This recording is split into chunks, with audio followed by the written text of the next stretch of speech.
C'est extrêmement important de savoir comment étudier la parole de Dieu.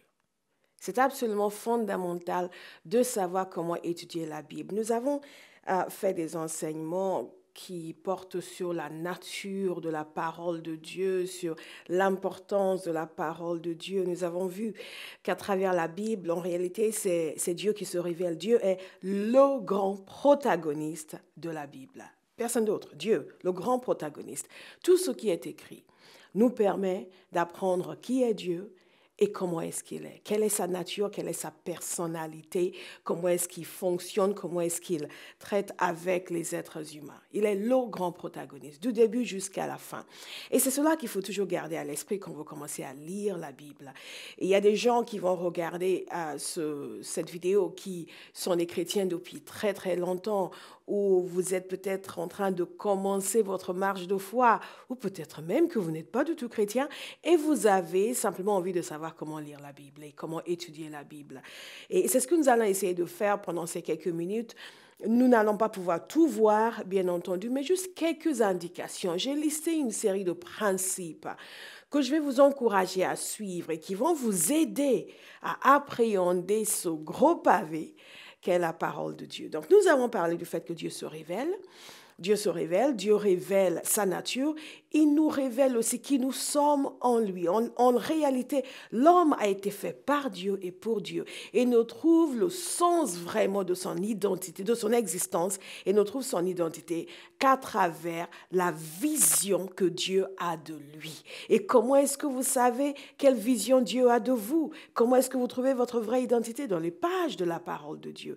Donc, c'est extrêmement important. Et si vous n'avez pas vu toutes les vidéos que nous avons faites sur la parole de Dieu, l'importance de la parole de Dieu, je vous encourage vivement à les voir sur notre site. Vous allez voir l'adresse affichée à l'écran. Donc, comment étudier la Bible? La première chose que je vais vous dire, c'est le principe numéro 1, notez, c'est ceci.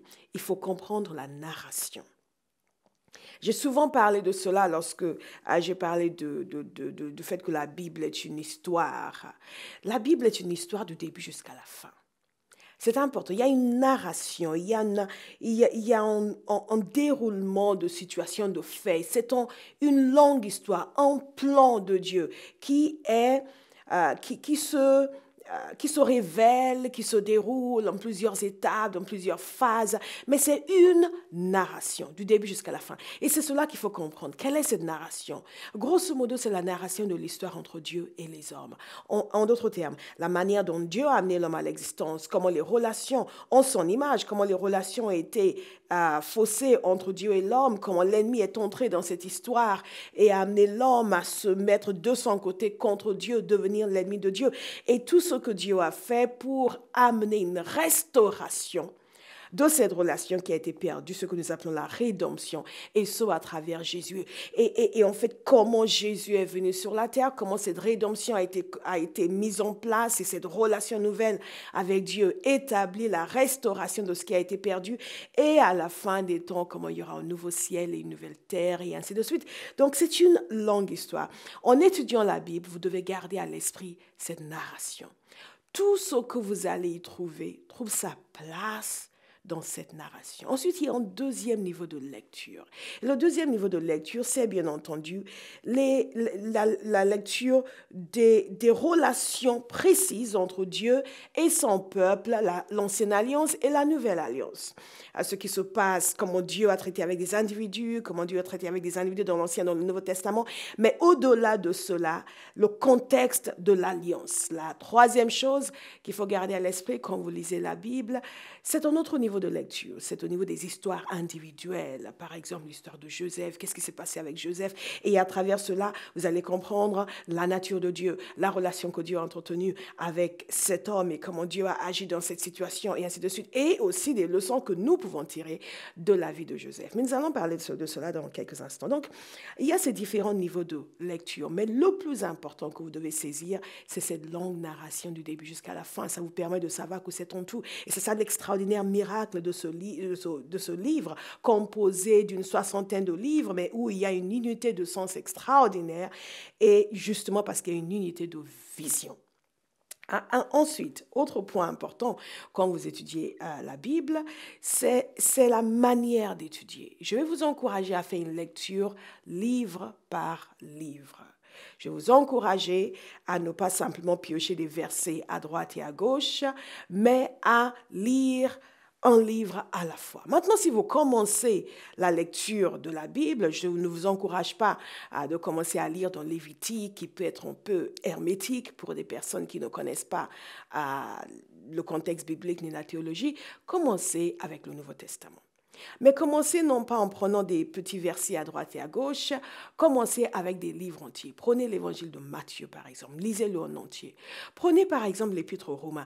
Et il y a des personnes, vous savez, l'épître aux Romains est vraiment la lettre théologique par excellence du Nouveau Testament. Ce que vous allez remarquer d'ailleurs en lisant le Nouveau Testament, c'est que les lettres du Nouveau Testament n'ont pas été écrites avec le but de faire un exposé théologique exhaustif. Dieu, dans son infinie sagesse, a fait en sorte que les choses ne soient communiquer en répondant à des situations, des circonstances précises dans la majorité des cas.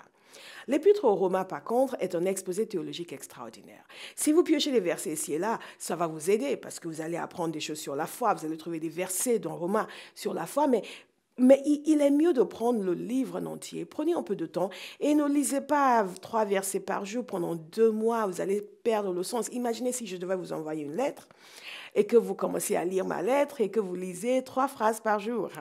Et enfin, à la fin de 2 semaines, vous arrivez à la fin de ma lettre, mais vous n'avez pas vraiment saisi le sens, n'est-ce pas? Donc, c'est important de prendre le temps. Donnez-vous le temps. Quand vous voulez étudier un livre de la Bible comme Romains, donnez-vous le temps d'abord de lire le tout en une fois. Ça vous donne une vision générale du contexte, des circonstances et des thèmes évoqués dans le livre. Et ensuite, vous commencez à étudier chapitre par chapitre. En parlant d'ailleurs de contexte, c'est quelque chose qui est très important que nous devons tenir en compte à chaque fois que nous étudions un livre de la Bible. Posez-vous la question, à quelle est l'époque pendant laquelle ce livre a été écrit? Quelles étaient les circonstances de l'époque? Quelle était la culture de ces personnes? Et dans le cas des lettres du Nouveau Testament, par exemple, posez-vous la question de savoir à qui cette lettre a été écrite pour commencer, qu'est-ce qui se passait dans cette église à travers laquelle la lettre a été écrite. Vous allez voir qu'aux Thessaloniciens, les lettres écrites aux Thessaloniciens sont très différentes de la lettre écrite à l'église de Colosse ou à l'église de Philippe, par exemple, ou même à l'église de Rome. Mais souvent, cela a quelque chose à voir avec ce qui se passait dans l'église, sauf l'épître aux Romains. Dans l'église à l'époque, les lettres écrites à l'église de Corinthe, fascinantes, d'une situation inconcevable qui se produisait dans cette église. Et tout cela, qu'est-ce qui se passe, vous permet d'avoir un contexte. Le contexte est absolument fondamental dans l'étude de la Bible, dans la compréhension des passages. En parlant de contexte, regardez par exemple la loi, lorsque nous parlons de la loi. Beaucoup de gens se trompent sur la loi et veulent transposer sous la Nouvelle Alliance des éléments qui étaient spécifiques à la loi. Pourquoi? Parce qu'ils n'ont pas lu les passages dans leur contexte. Donc, quand vous lisez les livres de la loi, par exemple, vous savez qu'il y a des lois civiques, des lois rituelles, des lois morales. Et grosso modo, vous pouvez vous dire que les lois civiques et les lois rituelles ont été changées avec la Nouvelle Alliance, mais les lois morales restent les mêmes. Tu ne tueras point restent valables dans le Nouveau Testament. Les interdictions du vol restent valables. Les interdictions des comportements sexuels d'un certain type restent valables dans le Nouveau Testament. Tout ce qui est loi morale reste valable dans le Nouveau Testament. Alors, ce qu'il faut garder à l'esprit aussi, c'est que tous ces livres ont été écrits sur une longue, très très longue période. Je vous encourage à regarder le début de l'enseignement que nous avons sur notre site, sur la parole de Dieu, où nous parlons justement de la manière dont la Bible a été composée, les différents auteurs qui sont intervenus, les circonstances. On ne va pas y venir ici aujourd'hui parce que nous avons peu de temps pour dire beaucoup de choses.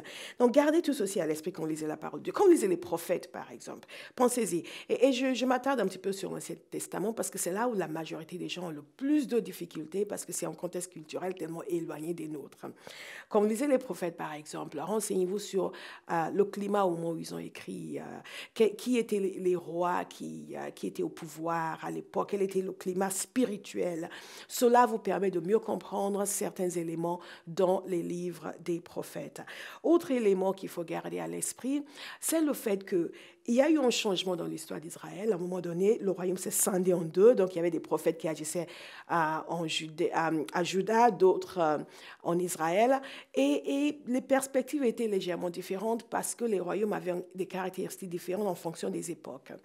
Donc, gardez cela à l'esprit. Et qu'est-ce qui se passait? Vous allez voir des moments où vous avez presque des menaces de réaction divine contre leur péché et à d'autres moments des bénédictions divines. Et tout cela correspond à un contexte précis. Donc, pour mieux comprendre, c'est bien de lire et de savoir ces choses. Autre élément qu'il faut garder à l'esprit, c'est que tout n'a pas été écrit en un seul jour. Contrairement aux lettres qui ont été écrites, l'apôtre s'est assis et il a dicté la lettre, ce n'est pas la même chose avec les prophètes. Des éléments qui sont couverts durent sur une longue période. Et si vous passez d'un chapitre à un autre, vous allez voir, parfois le temps change. Et souvent, les gens ne comprennent pas. Ils disent, j'ai même lu, moi-même avant de me convertir, j'ai lu un article dans un journal. Et quelqu'un qui disait, oui, le Dieu de l'Ancien Testament est un Dieu irascible et imprévisible, en partie parce que les gens ne comprennent pas du tout le format et le contexte des écrits de l'Ancien Testament. Ils pensent que le chapitre 50 parle de bénédiction, le chapitre 51 parle de malédiction, mais enfin, qui se décide, ce Dieu, si vous voulez bénir, si vous voulez me dire. Ce sont des principes essentiels qu'il faut garder à l'esprit quand vous êtes en train de lire les livres de la Bible. Évidemment, il y a les livres de la sagesse, comme les psaumes, Ecclésiaste, Proverbes, Job, Cantique des Cantiques, et ainsi de suite. De la même façon que vous regardez le contexte, regardez aussi le contexte parce que ça vous permet de mieux comprendre. Ça ne veut pas dire que lorsqu'il y a des chants de célébration dans le psaume, cela ne s'applique pas à vous et que vous n'êtes pas censé célébrer Dieu. Au contraire, c'est un exemple qui nous montre comment adorer Dieu, comment le célébrer, la manière de chanter, de louer Dieu, de déclarer la grandeur de Dieu. Il y a aussi des exemples dans le psaume sur l'honnêteté que nous devons avoir dans notre relation avec Dieu. Il y a des fois où le psalmiste est à bout et dit Seigneur, j'en peux plus. Et évidemment, nous avons d'autres ressources sous la nouvelle alliance que le psalmiste, lui, n'avait pas sous l'ancienne alliance. Mais tout cela est très réel et très concret et très vrai. Maintenant, il y a un autre point que j'aimerais évoquer. Ah oui, avant de finir, il en est de même pour le Nouveau Testament, bien sûr. Quand vous lisez, j'ai commencé avec les lettres, quand vous lisez aussi les évangiles, vous allez constater qu'il y a pratiquement deux types d'évangiles. Vous avez 4 évangiles, mais il y a 3 évangiles qui sont les évangiles synoptiques parce qu'il y a beaucoup de similarités dans les éléments présentés, la manière de les présenter. Ensuite, il y a l'évangile de Jean. Et ce qu'il faut toujours savoir, c'est que chacun des évangiles est écrit pour présenter la vérité de Jésus et chacun des évangiles présente la vérité de Jésus, mais sous une optique légèrement différente. Matthieu qui écrivait par exemple aux Juifs, et il y avait une optique légèrement différente. Parfois même dans la terminologie, il y a une légère différence, mais le sens et le contexte, tout reste le même. L'évangile de Jean, pour montrer que Jésus est le Fils de Dieu, extrêmement dévotionnel, entre guillemets, je ne suis même pas sûre que le mot existe en français, enfin, extrêmement dévotionnel, très spirituel dans la manière de présenter les choses. Et tout cela nous permet de voir à quel point Dieu a pensé à nous. Cette extrême diversité dans la présentation de sa pensée, de sa parole. Quand vous lisez l'Ancien Testament, par exemple, vous voyez, il y a des poèmes, il y a des allégories, il y a des histoires. Il y a un foisonnement de styles littéraires absolument extraordinaire. Absolument extraordinaire. Et c'est la bonté de Dieu. Ce que je voudrais dire aussi, c'est qu'il est important d'éviter une extrême personnalisation lorsque l'on lit la parole de Dieu, surtout les récits de l'Ancien Testament.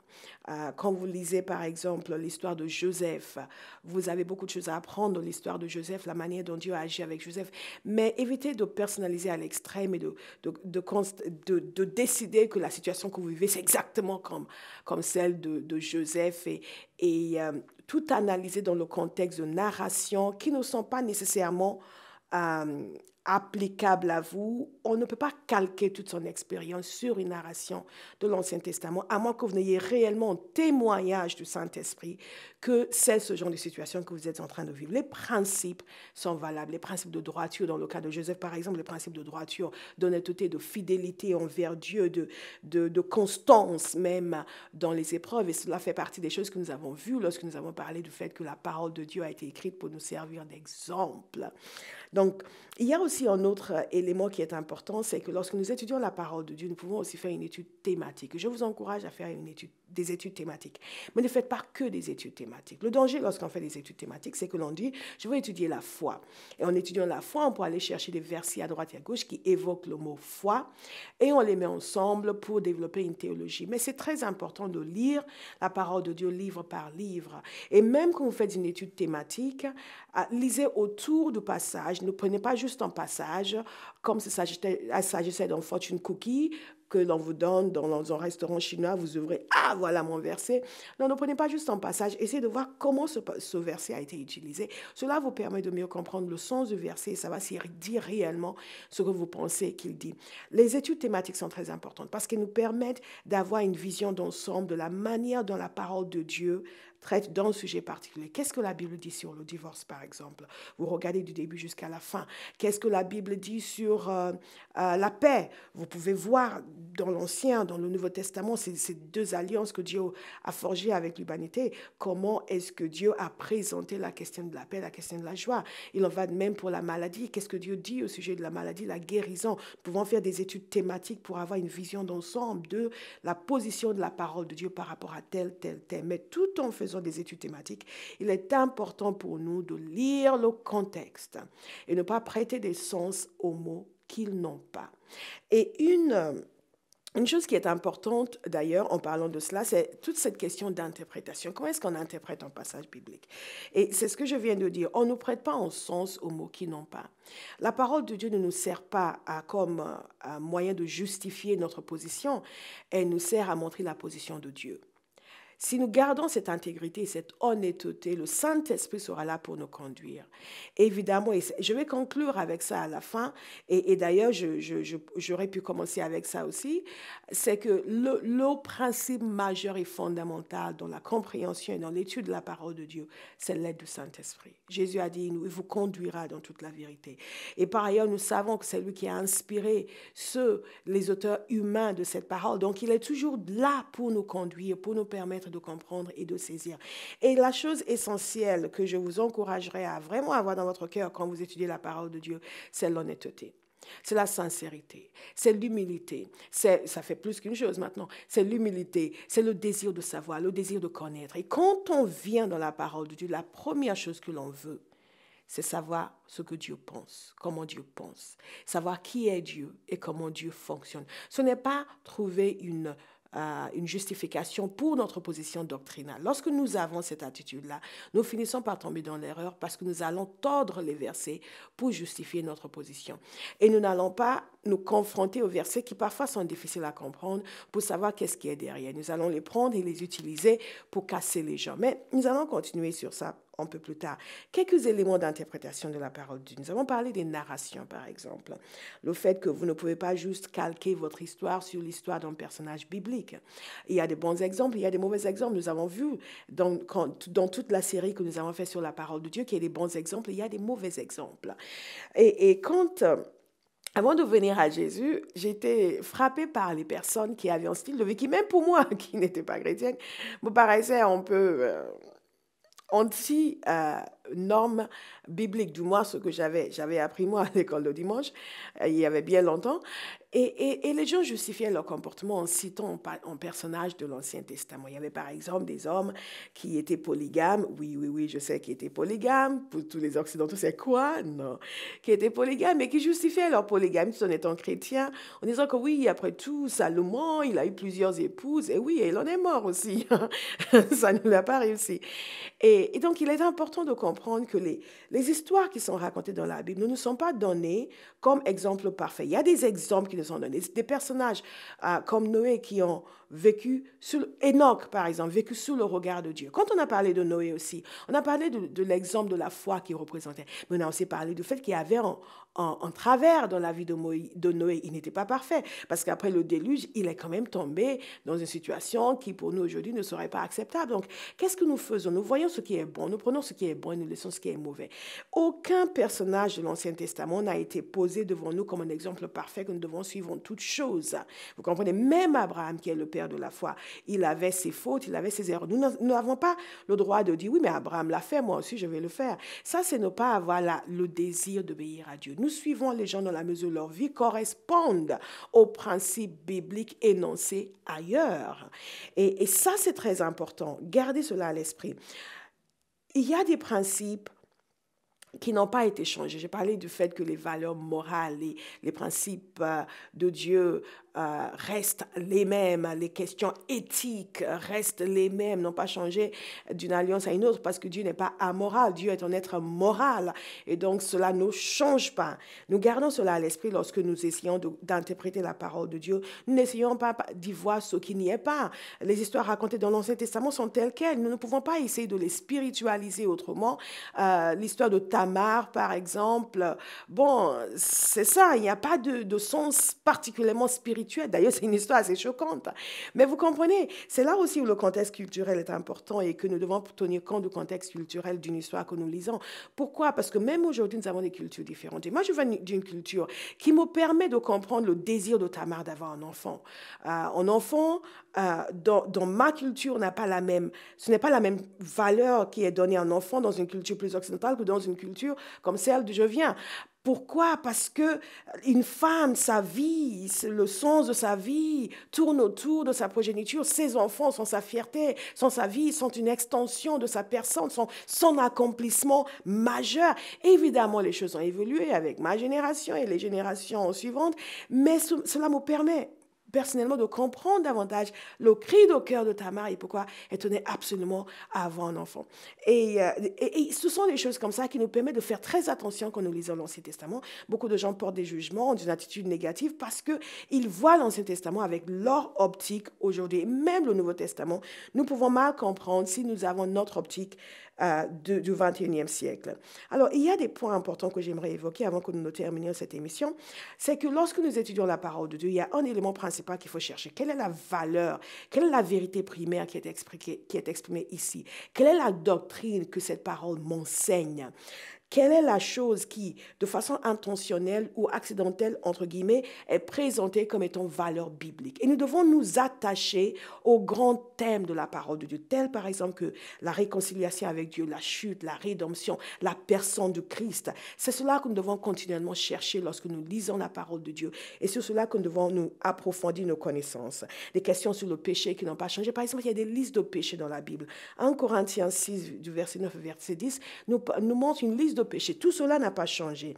La loi morale de Dieu, la loi de l'amour. Donc, il y a des choses qui relèvent de considérations morales, de considérations éthiques, de considérations théologiques et qui sont inchangeables. Il y a d'autres éléments qui relèvent de la pratique, qui peuvent être bonnes, mais pas nécessairement normatives, comme par exemple se saluer avec un saint baiser. C'est bon, mais ce n'est pas normatif. Ça veut dire simplement montrer beaucoup d'affection et beaucoup de tendresse.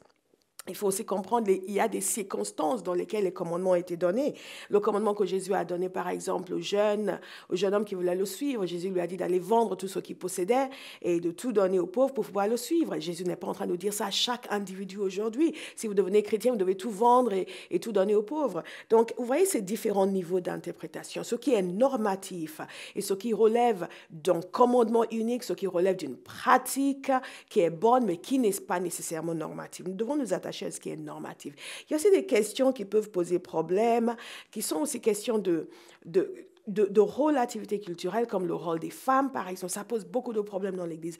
Mais c'est ce qui nous ramène à cette question de narration générale. Quels sont les principes généraux de la parole de Dieu? Ça nous permet de comprendre des textes spécifiques. Il y a des personnes qui vont se battre jusqu'à perdre leur salut parce que les femmes prêchent et ils ne sont pas d'accord et les femmes ne prêchent pas. Est-ce que je peux me permettre de vous dire que ce n'est pas capital? Ce que vous pensez en la matière n'a rien à voir avec la rédemption, avec la nature de Jésus, avec la résurrection de Jésus, avec le salut des âmes. Ça ne change absolument rien à votre salut et au salut de quelqu'un d'autre. Moi, j'ai eu de gens dire à des personnes de mon église qui vont aller en enfer parce que leur pasteur est une femme. C'est faux. Ils ne vont pas du tout aller en enfer. Simplement nous permet de peser les choses. Nous pouvons avoir des interprétations différentes sur des questions de relativité culturelle, mais pas sur des questions qui sont essentielles au cœur de l'évangile. Certains vont me dire non, mais c'est une interdiction pour la vie. Si vous en êtes convaincus, c'est bien, mais surtout, surtout, ce qu'il faut éviter, c'est de se battre. Ce qu'il faut éviter, c'est de tomber dans le péché parce que nous voulons défendre la parole de Dieu. C'est d'entrer dans des conflits, dans des discordes et ainsi de suite. Et quand vous êtes en train d'étudier la parole de Dieu, c'est vraiment très important, comme vous lisez les commentaires, de comprendre le point de vue théologique de la personne qui a écrit le commentaire. Parce que parfois, vous pouvez avoir de légères prises de position différentes sur des questions non fondamentales. Les questions fondamentales, la nature de Christ, le salut par Jésus et par Jésus seul, la rédemption, l'adoption, la réconciliation, tous ces éléments sont essentiels. Et toutes les églises chrétiennes basées sur la parole de Dieu sont d'accord sur ces points. Que le salut, il y a le salut en aucun autre nom, sinon le nom de Jésus. Et sur cela, nous concordons. Il y a maintenant des éléments différents, comme les personnes qui pratiquent le lavage des pieds. C'est un élément de relativité culturelle. Si vous avez envie de laver les pieds, lavez les pieds. Mais il y a un sens à cela, et c'est le sens que nous devons retenir. Il y a d'autres éléments comme cela. Il y a par exemple des choses qui nous sont présentées comme Agabus, qui a utilisé sa ceinture pour une démonstration prophétique. Maintenant, à chaque fois que nous prophétisons, nous n'utilisons pas nos ceintures. Et c'est une situation précise. Je n'exclus d'ailleurs pas le fait que Dieu peut vous pousser à faire quelque chose dans ce genre, mais ce n'est pas normatif. Donc, en étudiant la parole de Dieu, nous avons ces principes que nous gardons à l'esprit et nous demandons à Dieu, le Saint-Esprit, de nous aider. Quelques éléments pratiques pour terminer sur l'étude de la parole de Dieu. Priez, priez, priez. Dieu, le Saint-Esprit, est celui qui révèle la vérité. Dieu va montrer la vérité de sa parole à ceux qui désirent la connaître. Autre point important, prenez une bonne traduction. Prenez une traduction qui est facile à comprendre. Et ensuite, prenez une traduction plus littérale. Vous pouvez comparer les différentes traductions. Gardez à l'esprit ceci. Le Nouveau Testament a été écrit en langue grecque et pas en français. Donc, vous ne pouvez pas vous baser uniquement sur la concordance des mots en français pour bâtir une doctrine. Si vous avez une difficulté avec un mot, vérifiez le sens dans la langue originale. Faites de même avec le hébreu et l'araméen et essayez de voir un petit peu quel est le sens de la langue originale si vous avez une difficulté avec un passage. Ne vous basez pas uniquement sur la traduction française. Autre chose, prenez des notes lorsque vous faites vos études bibliques. Notez les difficultés que vous avez, notez les questions et lisez de bons livres, des livres qui vous permettent de comprendre. Autre point qui est essentiel, étudiez chaque jour. Je vais terminer sur ce verset.